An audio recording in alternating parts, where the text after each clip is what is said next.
Mic check 1 2. All right, family. I am back live in the flesh. Chauncey, aka the Black Separatist, right back at you once again with another GMOGMediaTV spotlight. Hope everybody's doing well this upcoming holiday season. I know the weather down here in South Florida a little bit brisk, which I love. But anyway, let's get to the story, family. I heard about this story this past Thursday, and basically, this is another issue where the cycle continues of domestic terrorism continues to plague on people classified as Black or African American. A gentleman by the name of John Pedro Pierre was shot and killed. He was unarmed. He was shot and killed by suspected race soldiers in Fort Lauderdale, specifically Lauderdale Lakes.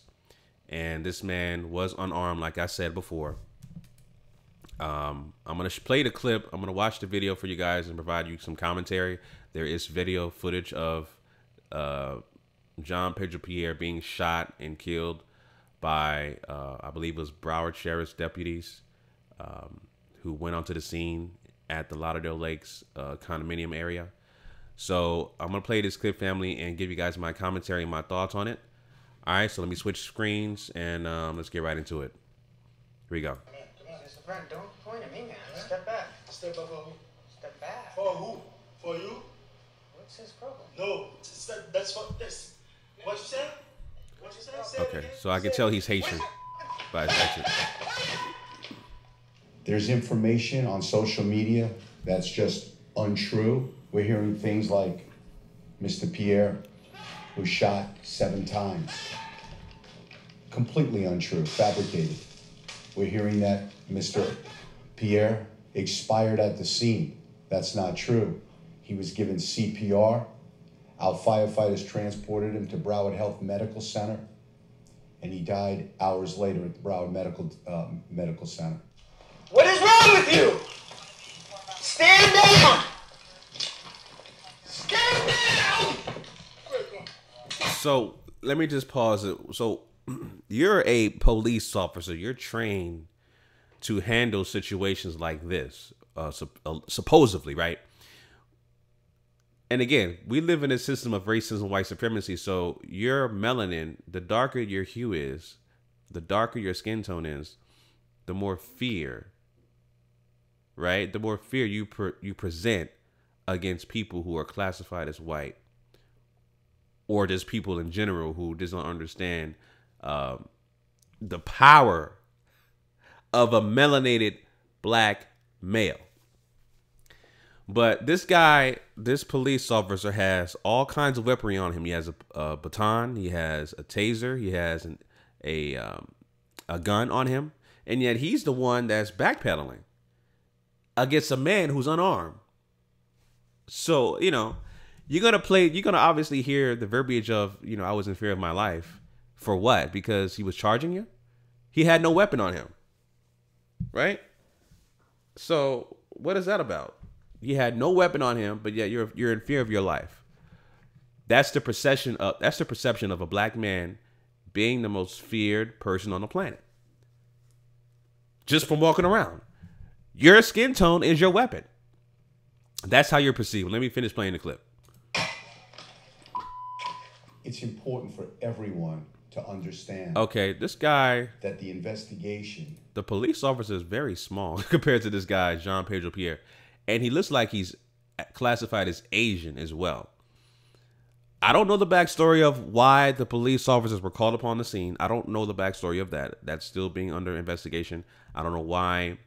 And I'm not denying that Jean Pedro Pierre was acting aggressively. I'm not sure why he was acting so aggressively and non-compliant. I'm not sure. I'm not denying that he was acting very aggressive and he was non-compliant. So that's it right there. But again, this police officer is backpedaling. This guy has no weapon on him. You have a weapon. You're trained to handle these type of situations. I know you're naturally smaller than this guy, but you should be able to handle these situations. You have a taser, a baton, and a gun, and you're still backpedaling. And you're going to say you're in fear of your life when he has no weapon on him. You're going to say you're in fear of your life, right? That's the verbiage that's going to happen. You're in fear of your life, and he was non-compliant. does not determine whether a shooting was justified. Yeah, he looks Asian for or real. Yeah, he's unjustified. definitely Asian. Deputy Sean Definitely Asian. Youngwood was attacked by Mr. Pierre. He was punched, he was kicked, and he was knocked to See, the ground. problem is that these police officers are not trained to de-escalate situations. Again, we don't know the backstory of why these police officers were called upon the scene. We don't know the backstory of John Pedro Pierre, who lost his life, and rest in peace to him, and my condolences go out to his family. We don't know the backstory of John Pedro Pierre's. Maybe he has mental health issues. Maybe he has a substance abuse problem. We don't know why he was acting so aggressively and why he was non-compliant. We don't know. But again, these police officers are not trained to de-escalate situations. They're only trained to do one thing, and that's shoot and kill, especially people classified as black or African American. Point blank and simple. Deputy Youngwood, at different times, exhibiting his taser. When the taser did not work. The taser did not work because he didn't even shoot. The taser did not work because he missed him. I saw it go on the ground. He was in fear of his life so bad he missed the shot of the taser. Wow. Expandable baton. The baton, he was so scared. He could. This dude was so Save shook. himself and to end this confrontation. Deputy Briggs exited his vehicle and he gave several clear, concise, Get your hands off it now! lawful, and legal orders to Mr. Pierre. Mr. Pierre chose a path of non-compliance. There came a point in time where Mr. Pierre relinquished his hold on Deputy Youngwood's leg and charged at Deputy Briggs. Deputy Briggs had his firearm. He shot 3 times. Wow. Mr. Pierre was mortally wounded, still alive, and taken to the hospital. The investigation that will be done completely by the Florida Department of Law Enforcement will be turned over to the state attorney's office. A grand jury will convene, and the grand jury will decide whether an officer is indicted or a deputy is indicted or not. To the family of Jean Pedro Pierre, I cannot imagine what you're going through. I am praying that God sustains you. You can't in this imagine. most difficult of times. You can't imagine. You're not black. You can't. Of course you can't. But again, we live in a system of racism, white supremacy, so you're automatically perceived a threat based off your skin tone. And the fact that these police officers were backpedaling in front of an unarmed black man, that speaks volumes right there. That speaks volumes and really confirms the system that we live in. You're backpedaling and you have all kinds of weaponry on you. You have a department issued gun, a taser, a baton, all kinds of things at your disposal, and you're backpedaling against a guy who's unarmed. Again, I don't know what caused him to act so aggressively. I don't know what caused this guy, Jean Pedro Pierre, to be non-compliant. I don't know the backstory of that. I don't know why the police officers were called upon the scene. I don't know that. All I do know, this guy was unarmed. All I do know that there should have been other means to subdue this man without killing him. You could have did the same thing that you guys did with Dylan Roof. Dylan Roof killed 9 unarmed black people in a church, and these police officers arrested him and took him to Burger King. All right? Took him to Burger King. Right? But yet this guy, Jean Pedro Pierre, was perceived a threat, quote unquote. Let me go back to my screen so you guys can see me. He was perceived a threat. He was perceived a threat. Right? Basically because he's black. And both of these guys were backpedaling. You have a gun, a department issue gun. You're backpedaling. The other guy, the Asian officer, missed his shot when he tried to shoot the taser at him. He was so shook and feared. He's gonna say he was in fear of his life. Guy had no weapon on him. So again, your weapon really is your skin tone. That's You're perceived a threat based off your skin tone. Point blank and simple. But man, you know, this story is going to continue to be under investigation, and I'm going to continue to follow up on it as well. But again, this really confirms the system that we live in. This black man was shot and killed unjustly.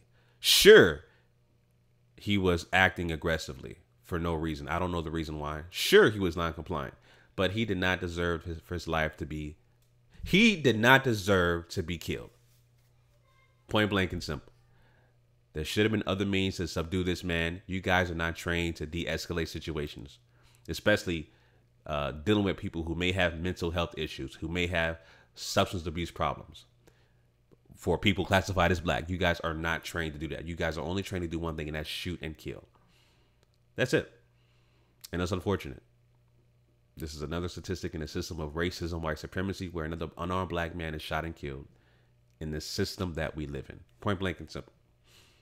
All right. And let me do a contrast real quick also. You know, you can, like I said, I did the example of Dylan Roof. This guy who I follow, shout out to Boxing Ego. He had a video on his Instagram. Some chick wanted to box a police officer in the middle of the street in LA. I'm gonna show you this clip. Check this out.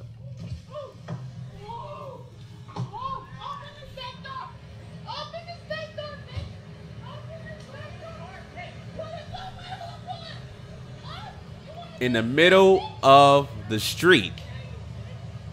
And you see that right there, right? You see that, right? You see how the police officer is not scared? He is the one that's going up against a female, trying to hit her with a baton and still missing. But yet he doesn't have any fear. He's the aggressor. He's trying to take her down, but yet she's still alive. You know, she's still alive. She wanted to go out and box a police officer out in the middle of a street, but yet she's still alive. Jean Pedro Pierre, who acted aggressively towards the police officer, is dead. They were backpedaling. They were in fear of their life. So that does you know right there. Anyway, family, those are my thoughts on that. Leave your comments down below in the comment section. Make sure you guys follow me on social media at The Black Separatist on Instagram and on Twitter, The Black Separatist. Both links will be down below in the description. All right, you can also follow me on theblackspot.com. Until next time, family, Chauncey, a.k.a. The Black Separatist, signing out. Peace.